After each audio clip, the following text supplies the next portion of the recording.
It started as a routine survey, just another day scanning the lifeless bottom of the ocean. But then, the sonar pinged. Something massive was resting in the dark miles from where it should be. When the crew hauled it up, no one spoke. No one moved. It looked like a shipping container, but it wasn't cargo. It was a secret, and opening it would expose a nightmare no one saw coming. This is the story of a researcher, a desperate recording, and the takedown of a trafficking ring that stretched across 3 continents. Captain Izzy Barkley knew the ocean better than she knew the land. 14 years as a marine researcher. She was used to finding shipwrecks, debris fields, maybe even the occasional unexploded ordnance. But this was different. Coast Guard sensors had picked up a thermal anomaly crashing into the seabed. Heavy, unexplained, and too far from any shipping lane to be an accident. Izzy deployed the ROV. As the robot descended, the water turned from blue to green to pitch black. The seafloor came into view, and there it was, a standard 40-foot steel container, sitting upright in the silt like it had been placed there. Shipping containers fall off boats constantly, nearly 1,000 every year. They tumble, they dent, they rust. But this one looked almost deliberate. The robotic arm locked on.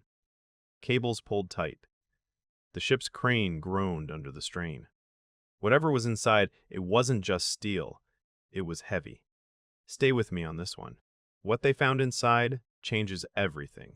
It hit the deck with a thunderous crash. The crew swarmed it, buzzing with adrenaline. Speculation flying drugs, weapons, smuggled goods. But Izzy stood back. She noticed the seals. Reinforced. Waterproofed from the outside. Not to keep water out, but to keep something in. Open it, she ordered. The lock snapped. The hinges shrieked. As the doors swung wide, the smell hit them first. Stale air. Old sweat. Something human. It wasn't cargo. It was a room. A bolted-down cot with a thin, stained mattress. A plastic bucket in the corner. A small stack of worn paperback books. Their spines cracked from repeated reading. Izzy stepped inside, her boots echoing on the steel floor. She ran her flashlight across the walls. Scratches. Hundreds of them. Tally marks grouped in fives. This wasn't a storage unit. It was a cell. Someone had been living in here, counting the days. "Captain? Over here." A deckhand's voice cut through the silence. Tucked into a gap between the wall panels was a sealed Ziploc bag. Inside a cheap digital recorder, the kind you'd buy at any electronics store. Izzy pressed play. "If you find this, please. My name is Ahmed. Ahmed Osman. I am from Sudan. I don't know how long we have been here. Days. Weeks. I lose count. They said, work. Good work. Good pay. We paid everything we had." Then the locks came. The darkness. "We are not workers. We are cargo. Something is happening. They are throwing things overboard. Containers. They are cleaning the ship. I think we are next. The ship is called the Dorado Frontier. Please. If anyone hears this, come for us. We are still alive. Please, please." The container hadn't been lost in a storm. It hadn't fallen overboard by accident. It had been dumped. Evidence disposal. And somewhere out there, the people who did this were still sailing with more cargo in their hold. Izzy moved fast. She wasn't law enforcement, but she wasn't about to let this disappear into bureaucratic limbo. She cross-referenced the ship name from Ahmed's recording. The Dorado Frontier. Panamanian registration. A bull carrier with a spotty inspection history. The records painted a picture. The ship docked regularly for fuel and supplies, but rarely unloaded cargo. It moved between ports like a ghost. Always legal enough to avoid scrutiny. Never still long enough to raise questions. She contacted the Coast Guard immediately. Provided coordinates. Transmitted Ahmed's recording. But the response made her stomach drop. "Ma'am, we appreciate the intel, but the vessel is currently in international waters.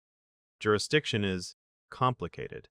We're coordinating with maritime authorities, but these things take time. Time." The one thing Ahmed didn't have. Under international maritime law, vessels in distress can be approached for humanitarian reasons. It's a gray area, but gray was better than doing nothing. Izzy's ship was faster and closer. She ordered full speed. 15 miles out, they found her. The Dorado frontier. A rusted hulk drifting in the dark, running lights barely visible. From a distance, she looked abandoned, but Izzy knew better. That ship was alive, and so she hoped were the people trapped inside it. The Coast Guard had scrambled faster than expected. A cutter rendezvoused within the hour, carrying a tactical boarding team and a prosecutor's warrant obtained through emergency channels. But they had a problem. If the Frontier's crew saw uniforms approaching, they'd have time to lock down, or worse, dispose of evidence. The traffickers had done it before. That's when Lieutenant Commander Davis turned to Izzy. "You're a researcher. You have a legitimate reason to approach. We need to get on that ship without tipping them off." Izzy wasn't trained for this, but she'd been preparing for it her whole life without knowing it. The approach felt endless. Izzy stood in the bow of the inflatable, radio in hand, rehearsing her lines. Behind her sat two Coast Guard officers in civilian clothes, borrowed jackets covering tactical vests. "Dorado Frontier. This is research vessel Meridian.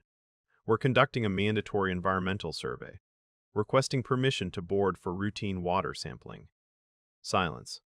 10 seconds. 20. Izzy could hear her own pulse in her ears. Then movement. Faces appeared along the railing.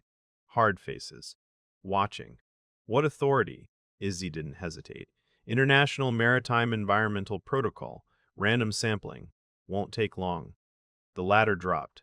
They were in. Izzy climbed first. Every rung felt like a countdown. When she reached the top, a hand grabbed her arm and hauled her over the rail. The Frontier's captain was waiting. He didn't introduce himself.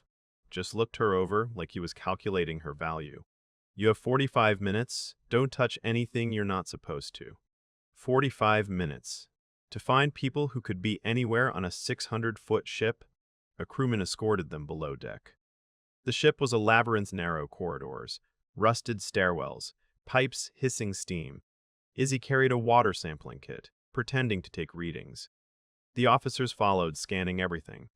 Izzy kept her eyes moving. Details. That's what mattered. She counted crew, maybe 12 visible. But in the galley, she spotted food trays. 30 of them, stacked and waiting. They passed a cargo hold that wasn't on any manifest.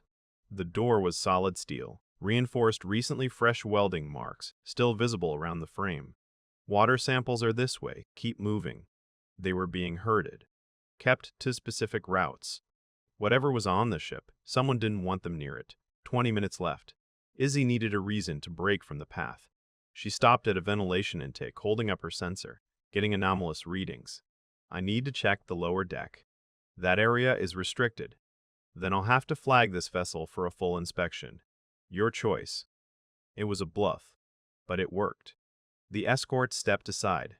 The lower deck was darker, quieter.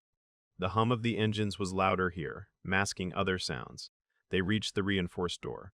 Izzy leaned close. The officers had their hands near their concealed weapons. She whispered, barely breathing the words. "Ahmed? Is anyone there?" Nothing. Maybe she was wrong. Maybe they'd already... Then a tap. Soft, deliberate. Someone was knocking back. "Help us." Lieutenant Commander Davis keyed his radio. One word. "Execute." The reinforced door gave way on the third kick. What they found inside would haunt them forever. 23 people, crammed into a space meant for machinery. The air was thick, hot, barely breathable. Their eyes wide with fear looked up, expecting punishment. Instead, they saw Izzy, and the officers behind her, weapons trained outward, protecting them. In the center of the group, a young man rose slowly, tired eyes, cracked lips. But when he saw Izzy, something flickered. Hope. "You found it. The recording. It worked. We found you. You're safe now." The signal went out. Within minutes, Coast Guard tactical teams swarmed the Dorado frontier from 3 directions. Helicopters circled overhead. The traffickers, caught completely off guard, surrendered without a single shot fired. The captain, who gave nothing away, he gave everything up once the charges were read. Conspiracy, human trafficking, 23 counts of unlawful imprisonment. He was looking at life. The Dorado frontier was impounded. its registry traced to a shell company that connected to trafficking operations across 3 continents. The investigation would take years, but the network was broken. Izzy returned to her research vessel. But she wasn't the same. She'd spent her career studying the ocean's secrets. Now she knew some secrets were human. She became an advocate, testified before international maritime commissions, pushed for better tracking, tougher inspections, and protections for whistleblowers who report suspicious vessels. But the real payoff came 6 months later. An envelope arrived at her office. No return address. Inside was a single photograph. Ahmed, standing in front of a bakery, covered in flour, smiling like he'd won the lottery. On the back, a simple note. Freedom tastes sweet. Thank you for listening. Sometimes, the most important discoveries aren't in the data. They're in the dark waiting for someone to turn on the light. If this story moved you, share it. You never know who might need to hear it. And if you want more true stories from the deep, subscribe and hit the bell. Because the ocean keeps secrets. And we're just getting started.